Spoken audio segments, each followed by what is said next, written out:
بندوقی کی نوک پر چلتی ایڈمنسٹر، ہر طرف سے موت سے خاموشی اور پردوں میں لپٹی ہوئی عورتیں جنہیں اسکول جانے تک کی اجازت نہیں ہے۔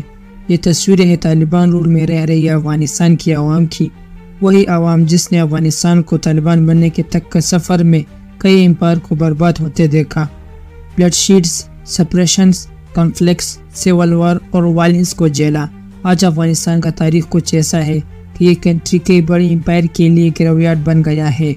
یہاں British umpire, the great USSR اور سپر پاور امریکہ جیسے پاورفل کنٹریز نے کبھی نہ کبھی اپنا کنٹرول اسٹیبلش کرنے کی کوشش کی ہے، لیکن دنیا کی سب سے ایڈوانس ملٹری ویپنز اور کربوں کی دولت لگانے کے بعد بھی اس چھوٹے سی کنٹری سے انہیں الٹے پیر واپس جانا پڑا ہے۔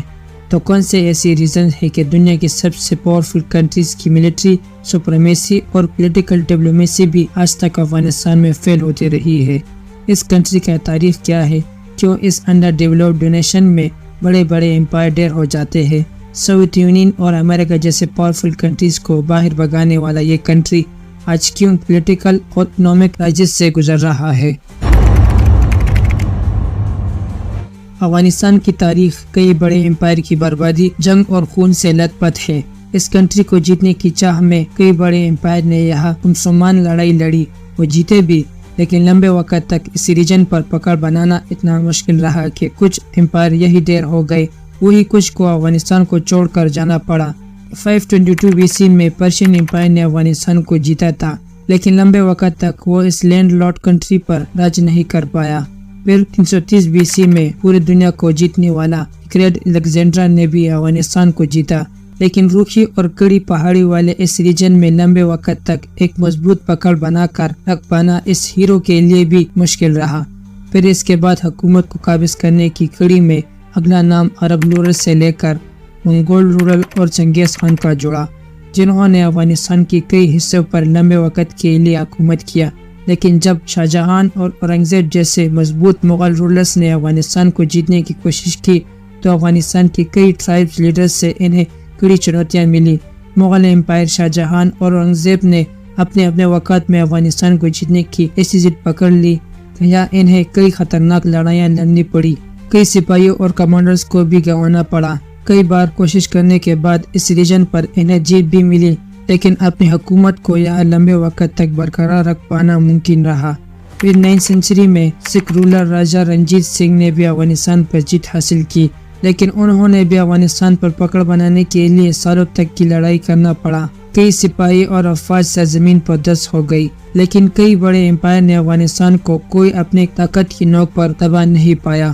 ظاہر تھا ہندو کش ماؤنٹین سے گھیرے افغانستان میں جیوگرافیکل چیلنجز سے ہمیشہ کافی چیلنجنگ رہی ہے۔ لینڈ اور کنٹری کے لینڈسکیپ کو سمجھ پانا اور اس میں لڑائی لڑنا کسی بھی رولر کے لیے اتنا ٹف ٹاسک تھا کہ یہاں مشکلیں آنے والے وقت میں کئی گریٹ نیشنز کے لیے بھی سردرد کی وجہ بنی۔ دی گریٹ گیم 18 سینچری سے لے کر 19 سینچری کے اینڈ تک چلتا رہا، جس کا مرکز ہمیشہ افغانستان رہا۔ دی گریٹ گیم اصل میں ایک جیو پولیٹیکل ریولری تھی جو گریٹ برٹین اور رشیا امپائر کے درمیان چل رہی تھی۔ یہ دونوں ہی پاورز 18 سینچری سے ہی اپنی کالونیز ایشیا کنٹری میں بڑھاتے جا رہے تھے۔ اس وقت بھارت میں مغل حکمرانوں کا حکومت تھا اور یہاں برٹش امپائر کا انفلوئنس بڑھ رہا تھا۔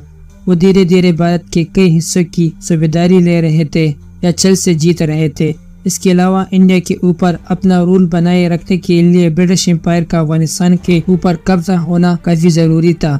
وہ افغانستان کو بفر زون کی طرح یوز کرتے تھے، جس سے کہ وہ ایشین کالونیز میں آسانی سے انفلوئنس بنائے رکھ سکے۔ انہی دونوں رشیا نے بھی سینٹرل ایشیا کنٹریز اور خاص کر افغانستان میں اپنا انفلوئنس بنانا شروع کر دیا تھا۔ افغانستان کو سیکیور رکھنا برٹش امپائر کے لیے اس لیے بھی ضروری تھا کیونکہ ان دنوں بھارت میں برٹش حکومت تھی اور اس لیے انہیں رشیا اور ترکمانستان کے لگاتار ہو رہے حملوں سے بھی بھارت کو بچانا تھا، جس کے لیے انہیں افغانستان کو اپنے بفر زون کے طور پر محفوظ رکھنا تھا۔